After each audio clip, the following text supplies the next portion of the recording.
Cat is here, and what is that? Those are empty candle jars that are being cleaned. Right now they have the acetone in them because I am melting out the glue that's holding the candle wicks in. But these are 4 empty Bath & Body Works candles. I also have 2 more to do. This one is a Patriot Candle Aromatherapy candle from Walgreens. This is an Everyday Luxe candle from TJ Maxx. They also sell them in Marshalls. And I'm going to clean those out and show you how I do it. Here are some of my supplies. I'll go over in a second.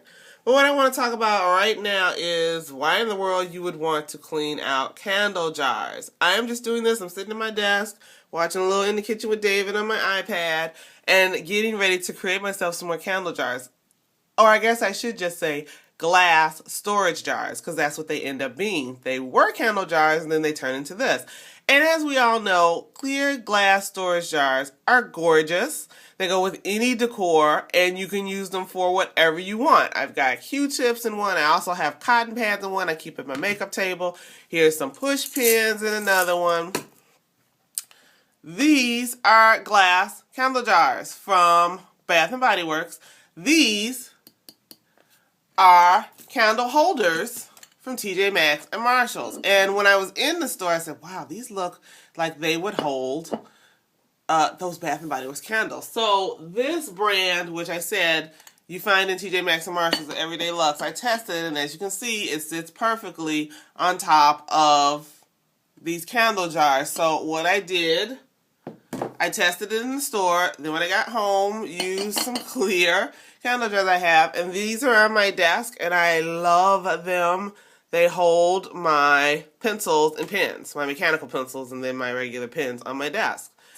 Looks like I spent, what, $20, $25 for the set of them. No, these two, this was $4.99, this is $3.99. That ends up being $10 total, with tax for the bases, and then for the clear tops. And that was only because I chose to buy these bases. I could have gotten some of the dollar candlesticks from the dollar store and done this. Now, they wouldn't have been varying heights, which is what I really love, but I still could have done that and spent $2 total and still had the glass holders for my stuff. You get my point. You can create so much with these candle jars. You have already paid for the candle. Why not get some use out of it? So we're going to go over the supplies I use to do this. So first, you want something to dig the wax out. I know a lot of people melt the wax. They'll put these in a pot of hot water and melt the wax and then pour the wax out. I don't like to do that. I find that the wax, it's easy enough to scoop it out with the spoon. I just start towards the edge and scoop it out. So I'll show you how to do that. This is to try and pull out the wicks and the wick holder, I guess I should really say. Before I use the acetone, sometimes it come out, sometimes it doesn't. If it gives me a struggle, then I put the acetone in, and then I use this to pull the wicks out. It's just a pair of pliers. I got these in TJ Maxx, and it actually came with a little hammer and a screwdriver. Cute set. And then I have some tweezers to help me peel off the labels on the front of the jars, because of course you want your jar to be free. I'm sorry about this focusing. Now, what about the label? Some people leave the label on. If you think the label is really pretty, then go ahead and leave it on by all means. I don't like that because I just want the jars. Now, what I do is if I am in love with the scent and the candle is still fragrant, which is usually the case with Bath & Body Works candles, the wax is still extremely fragrant. When the candle's done, you can't burn it anymore. So to get wax tarts out of it, now here's some wax tarts I purchased just as an example of what I'm talking about. And this, I can't wait to burn this vanilla sugar cookie. But you just use the label and put it on a snack size Ziploc, which is why this is here. These are just a small snack size because you don't really need a sandwich bag, because that would be a waste because you wouldn't have that much wax left. You just need the snack size. I put the label that was on the jar on the bag, and then I put the wax in the bag. And so then you can just put this in a tart burner and use it like a wax tart and still use up every single bit of your candle wax. So Beach Cabana, I had a lot of wax left. I really like that. It smells good. And Fresh Bamboo, kind of obsessed with this. And I wanted to get every single scrap of the wax, so that's what I did for this one. So that's in case if you have some that you know, oh my goodness, I love that scent, I want to use it. So that's the only reason you would need those. You can use the labels for that and the bags for that to keep that wax. That's what my Ziploc is for. Now, the bottom of the jar, so like for example here, I like to take the label off. Now the candles do, of course, have labels that describe the candle scent and all that kind of stuff on the bottom. So you would be amazed, the labels really do come off after you wash them. For the most part, you have to scrub, I will say that. But as soon as the labels get wet, they are easy to rub off. I don't like being bothered rubbing them off. So what I like to use is this. And it's called Goo Gone, and it is a label remover. That's exactly what it's for. I got this out of the dollar store, and by accident I dropped a Q-tip in because that's what I use to apply it. Because it's not a nozzle or anything on there. It's just like an open jar.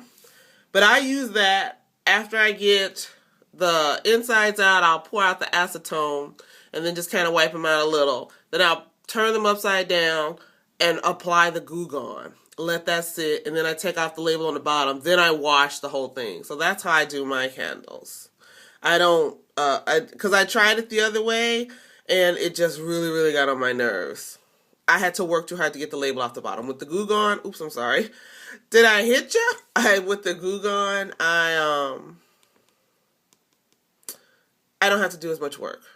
So that's what I like to do. So right now I'm going to show you how I dig out the wax and working a little bit with the labels. Because I know a lot of people worry about, oh, am I going to be able to get the labels off? Which is a legitimate concern. I totally understand that. Because the last thing you want is to deal with the labels and that horrible sticky residue that comes from having the labels on there. Now I have noticed Bath & Body Works have made their labels really easy to get off. You don't have any of that residue. But that's where the tweezers come in. And just work slowly. If you really need to, then of course you can always use your Goo Gone to do this and to get all the label off. But just work really slowly, I've discovered, is the key. And I always use this to start the corner. And then just take your time. Sometimes it helps to pull in this direction. And just pull really slowly. If you see some wax residue, not wax, but sticky residue going on the jar, backtrack and use the actual label to help pull up the stickiness. If you see any stickiness going onto your candle jar. So the trick is to just go slow. So see, and we got that one off. Yay. So that's, I'm not saving this wax. No, I'm not going to save this. So we don't need to keep this label. Otherwise, it's still super sticky. I could put it on the back of something if I wanted. And so here, the Everyday Looks. I just use this to start a corner. And to get my peel going. This was coconut and sugar. And it smelled incredible in the store. And I got it home and burned it, and you couldn't smell it at all. It really smells good. Like coconut and sugar. Unfortunately, the smell, you could not smell this candle. I was really annoyed. So here we go with another label off. Then, I just start from the edge and just dig out. And I find that the wax comes up very easily in chunks, just the size of the spoon. Like, I'm not trying to do a lot at once. Just take your time. Don't be in a rush with it, and you just can break off chunks. And I actually have a bag here on the floor. I'm dumping the wax in. If you were going to save it, you would just have your Ziploc bag ready to go to dump the wax in. I'm going to dump this out right now because it's getting kind of full and it's hard to deal with the wax that's left. So as you can see, so I've broken out a lot. I'm just going to try and get this last little bit. Now see there, the wax, the candle wick holder actually came out with the wax. So I don't even have, and that one, two of them came out with the wax. So I only have one wick left in here, and we'll see if that, the glue in the Bath and Body Works ones are insane. So as you can see here, there's the wick. You guys see that? There's the wick, and it just came right out with the wax. If you have a lot of wax on your spoon, you can just scoop that out. And there, empty candle jar, super easy. So it does not take a lot of time, maybe a little elbow grease to get the wax out. Maybe. Just be mindful that it is glass, so you don't want to put like all of your force on it. If you feel like, you know, you're really struggling to break the wax out. You just want to be careful and mindful that it is glass. It always helps too to like continue to dump the wax out so you have a clear view of what you're doing. Well, this is weird. This to me is mushed down a lot more. This is a much softer wax than the other waxes I was just using. And again, the wick just came out from pushing the wax out. So that was another one where I was able to get a wick out. There's the last wick. Yep, and that one came out with the wax. So I do not have to worry about that there. Now this one I might put a little acetone in. For some reason that helps also get the wax out. Whoops. So sometimes I do that. I'll push the rest of this wax out for this spoon. And we're ready to wash the jars. So here's 2 more to wash. This one has a little wax on the side. Now I have a sponge just for this that I'm not actually going to use for any of my dishes. So if the wax residue stays on it, I don't have to worry about it. And I suggest you do that. Don't get anything super abrasive thinking you can scrub the wax out. You want a non-abrasive scrubbing sponge because you don't want to scratch your glass.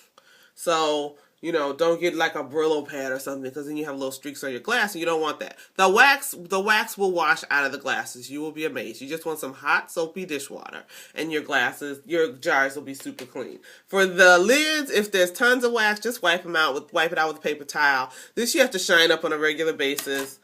But you don't have to worry too much about the lids either.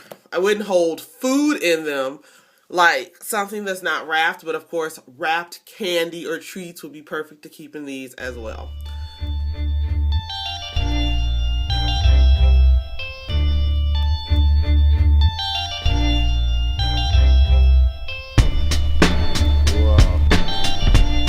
Hey, let me ask my man over here. Hey man, let me ask you a question, man. See if you know what's up. Pick this. Who fuses the music with no illusions, producing the blueprints? Clueless automator. The laws of nature.